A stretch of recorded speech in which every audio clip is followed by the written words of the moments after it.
Hi guys, my name is Toki Ahmed and I welcome all of you on my YouTube channel Paramount Academy for English Language. Students, today I am back with a very important topic of grammar, that is comprehension.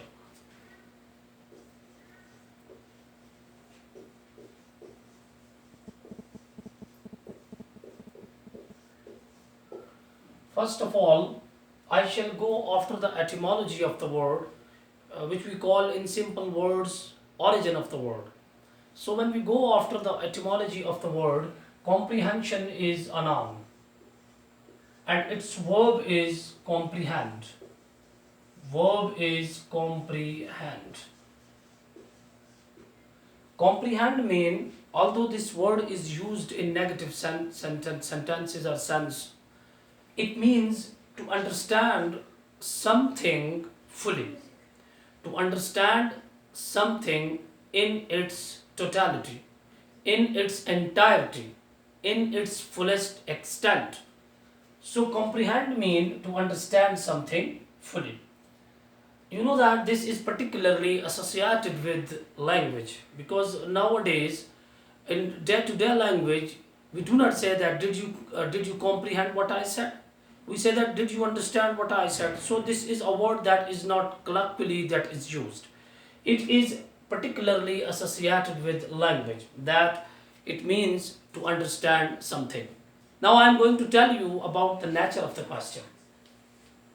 When we go after, or when we talk about the nature of the question, clear, this question is clear, set in paper to accelerate or ignite all the skills or all the which we call the requirements which are required to learn a language. Okay, now this is very important to know, that comprehension is actually a passage.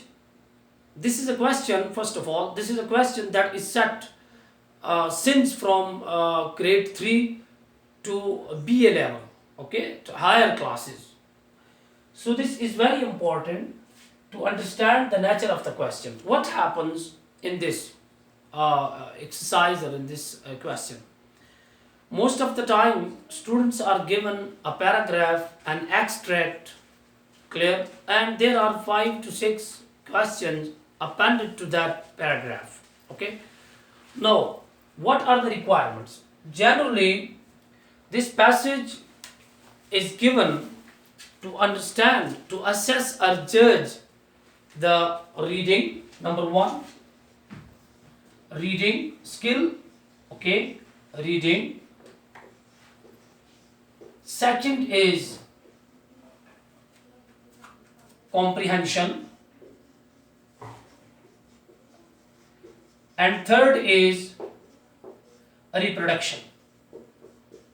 Reproduction.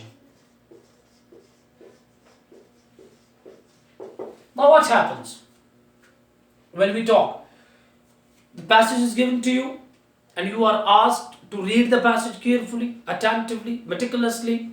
Then you will have to write the answers of the given question clear in your own words. I am going to tell you later that what are the do's and don'ts of this question which we call comprehension.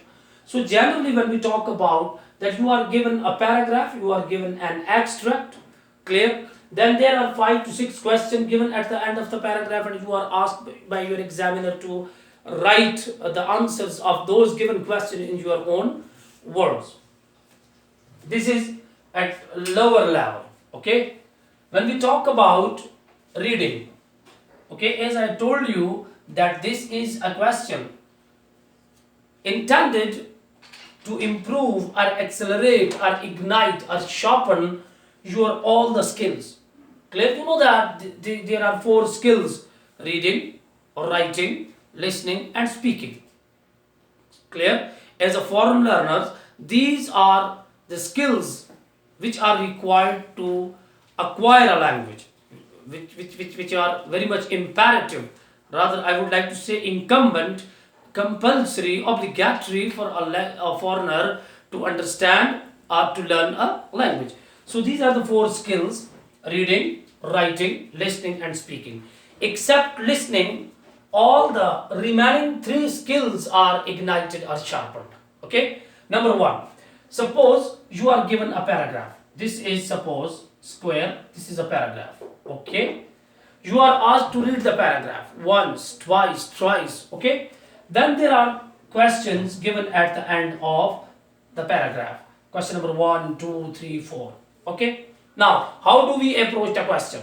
The best way to approach the question is that you should go after the paragraph. Clear? There are two terms that we use. One is skimming. This is a very good word in language. And the second one is scanning. Scanning. Okay. In order to approach, which we call right approach, clear? In order to have right approach, what do we do in order to understand this comprehension passage? This is the passage. These are the questions. First of all, I recommend to my students that go after the clear, this which we call paragraph or extract.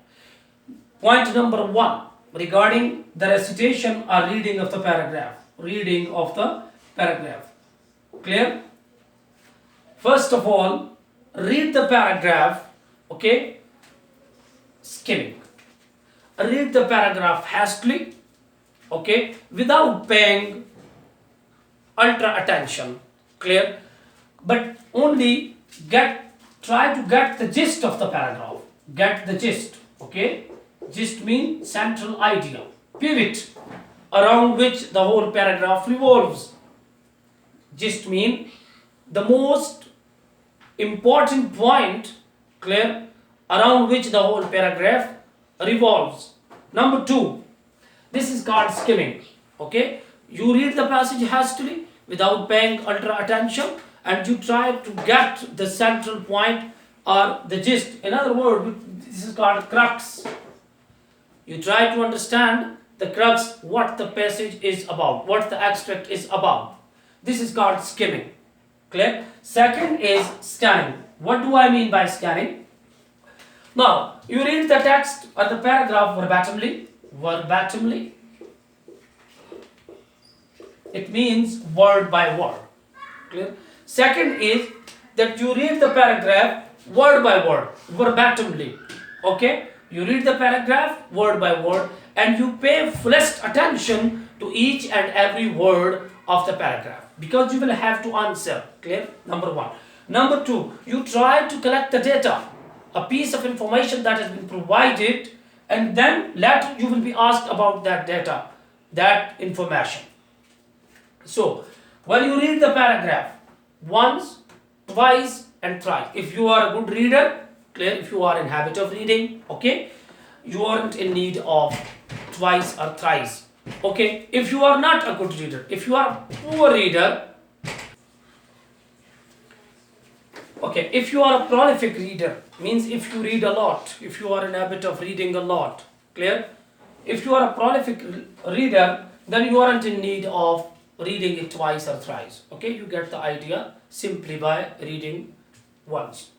Okay, it improves your reading. When you read the paragraph, clear, it improves or sharpens your reading skill. Okay, then you are asked to understand. Definitely you are required to understand, because you will have to respond. Clear? You will have to write the answers of the question given at the end of the paragraph or the extract. So this it improves your comprehension as well, because you are a foreign learner. And if you are a foreign learner, okay, then it helps you in comprehending what is being said. Second is reproduction. Let me explain this term. I myself have coined this word. Reproduction means writing the answers. Yeah?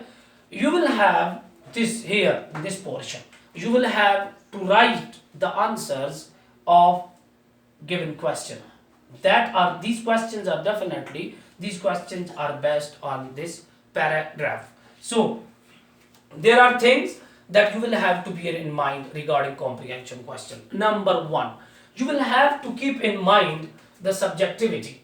Number 1, subjectivity.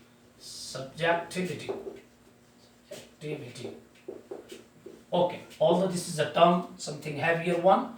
Subjectivity means that you will have to use your own words. This is called subjectivity. So far as this question of comprehension is concerned, you are not allowed, or you are not permitted, it is not permissible to reproduce the diction or the words. You are not supposed, or you are not allowed to take whole sentences from the original text. Clear? What you will have to do? You will have to write down the answers in your own word. This is called subjectivity. Okay? Thoughts taken from the paragraph, original paragraph. When we talk about the diction, another term, second one is diction.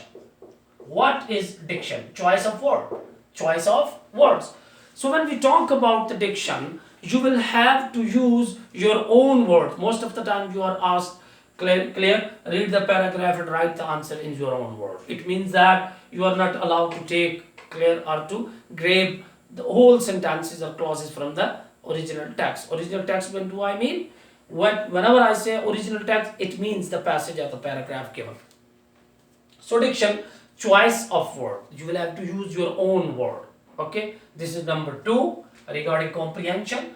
Number 3 is that you must be adept in using synonyms.